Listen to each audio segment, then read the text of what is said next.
Top of the morning, y'all. Hope you're doing good. Look, it has been a tough week. We lost Ozzy Osbourne and now Hulk Hogan within like 48 hours. Like two of our biggest 80s heroes. Look, if you're at least 40 years old and you're white and you're forklift certified, I'm gonna throw that one in there.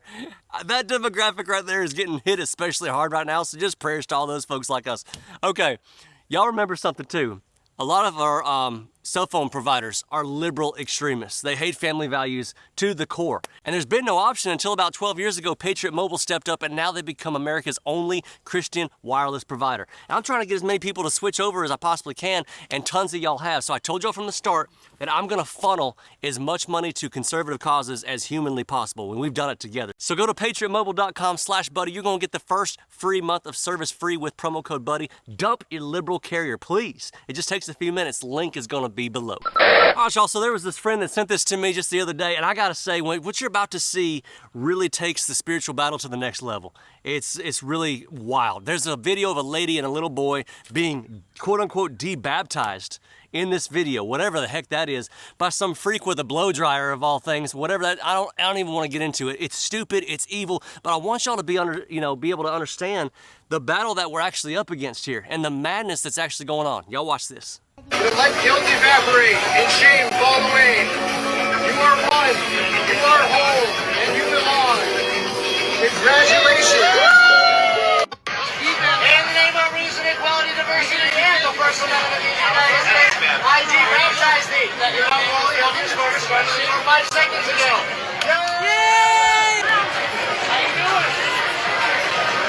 Debaptism right here, everybody. In the name of reason, equality, diversity, and the First Amendment of the United States, I debaptize thee. You're not only on this course, stronger than you were 5 seconds ago. So I guess the first thing I want to say about all this is no matter what kind of stunt these evil demonic reptiles are pulling, you can't be debaptized whatsoever. You got to remember that baptism is the first act as a Christian in faith, okay? So it means your name is written in the book of life, which is sealed by God himself, and it definitely can't be unsealed by some freak with a blow dryer, an unplugged blow dryer of all things. But what y'all got to see is the heart of these things. Y'all got to see the heart of how evil these people actually are. And, somebody would actually set up a booth and write the words debaptized. Come get debaptized under here. That's where we're actually at. But I want y'all to notice something right here. This is what's beautiful to me. If there was no power whatsoever in baptism, okay, Satan would never be going after it, would he?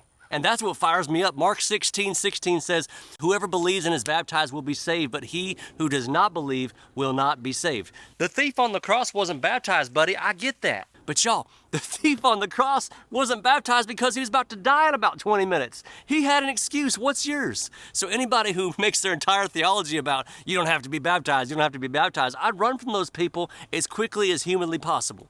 While it's not necessary for our salvation, it is the first act of obedience that we have as a Christian. It's a public declaration of who you actually belong to.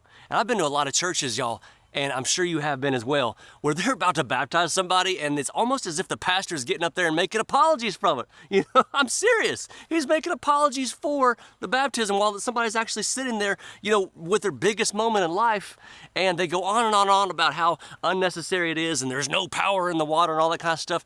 Why are these pastors not holding these, believers with just this incredible celebration? Why is the congregation not coming around them to celebrate? Why are they not encouraging, look, they're doing this publicly. This is an amazing and big thing. Why is that not the feeling and the ambiance in the room when somebody gets baptized these days? And I know a lot of churches are doing it right, but a lot of churches are going to be judged severely for making all these apologies. So I believe when a Christian comes into faith, baptism is necessary because I've personally seen things happen in that water that bring deliverance to people. I've personally seen things that bring healing that we can't explain whatsoever. So there's definitely power in at least joining the faith with the water is what I'm saying. I can say that for absolute 100% fact. And I guarantee you that there's people on this channel who've been saved 20 plus years ago who still have never been baptized. I'm just going to ask you this morning, what's your excuse? Because you ain't nailed to a cross right now, are you? I really hope this convicts you. Whether you find a church or a big tent revival or something like that, or maybe you just come on down here in Mississippi in October or something like that. I keep talking to my best friend Bear. I said, what if we just had a massive baptism and people drove from all over the country and I just baptized a ton of people. What if we do that? If you're interested in something like that, comment below. I'm down for it. It could be a really amazing event in all of our lives, and something we've been talking about for a long, long time. We just don't know how to roll it out. We don't know how to do it yet. So be praying for me on that. But look, y'all, we are quickly moving into Christianity becoming illegal, okay? In the years to come, we're quickly moving into our Bibles being taken away. Why do you think Gen Z has all these Bible apps on their phone? And they just want to get the apps right there on their phone because it's all digital. They have no physical Bible.